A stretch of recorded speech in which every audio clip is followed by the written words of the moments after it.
the ninth principle, the promotion of peace and nonviolence.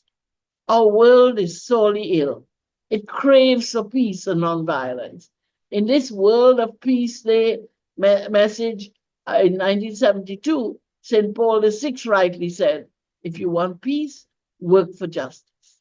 He taught that peace is more than just the absence of war, but the social conditions that allow all people to develop fully. He believed that peace is the fruit of justice and love. Vatican II document Gaudium et Spes reminds us that peace is rightly and appropriately called an enterprise of justice.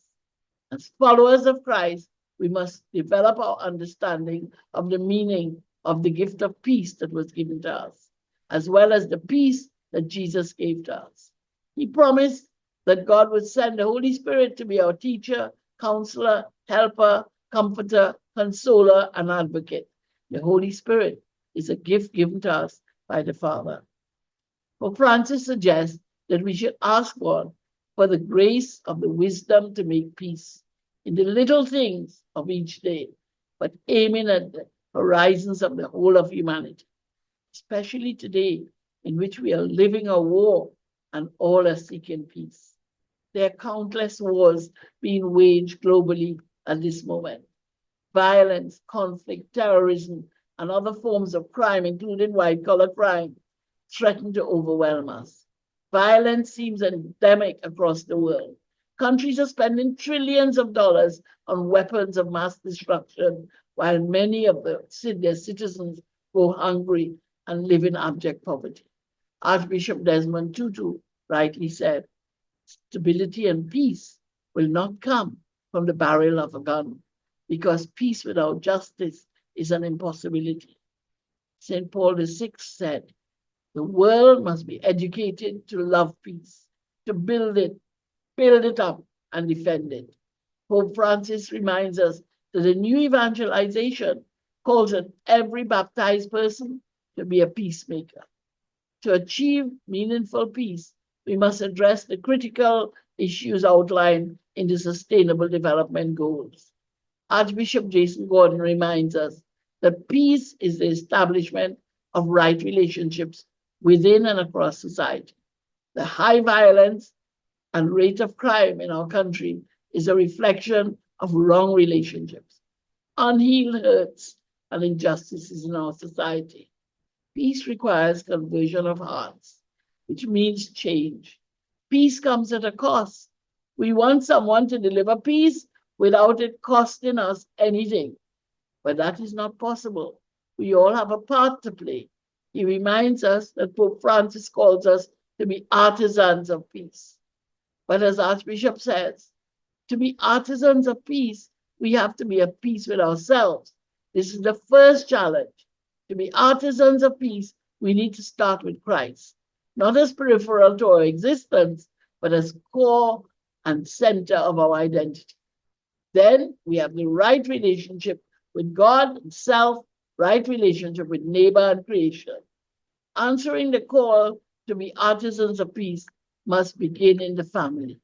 Artisans of peace relate to others in a way of peace and nonviolence, not just in the family, but also in the school, in church, and workplace.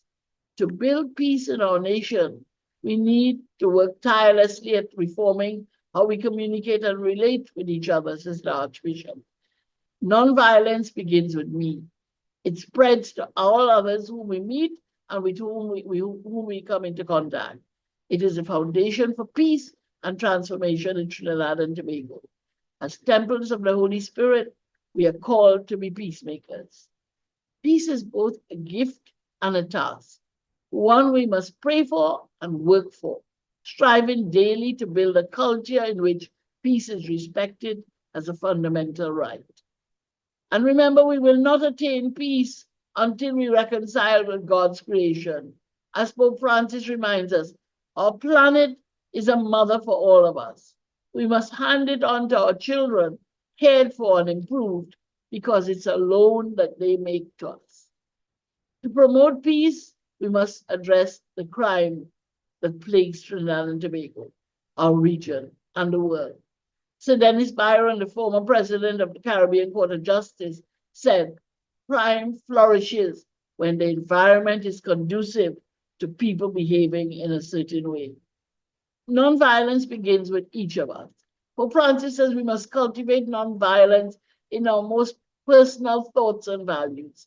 He says Jesus himself offers a manual for the strategy of peacemaking in the Sermon on the Mount. The 8 Beatitudes provide a portrait of the person we could describe as blessed, good, and authentic.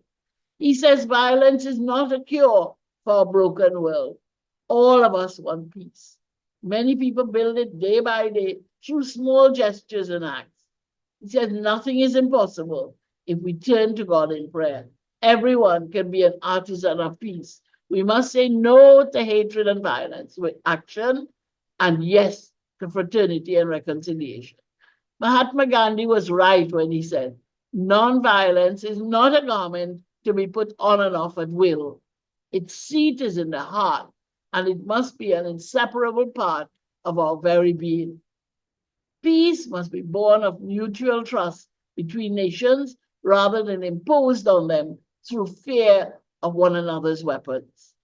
Hence, everyone must labor to put an end to the last of the arms race and to make a true beginning of disarmament. And that was a quote from Gaudium et Spes. We must address the barriers to peace. And I quote Pope St. Paul VI, Populorum Progressio on the Development of Peoples. He said, excessive economic, social, and cultural inequalities among peoples arouse tensions and conflicts and are a danger to peace.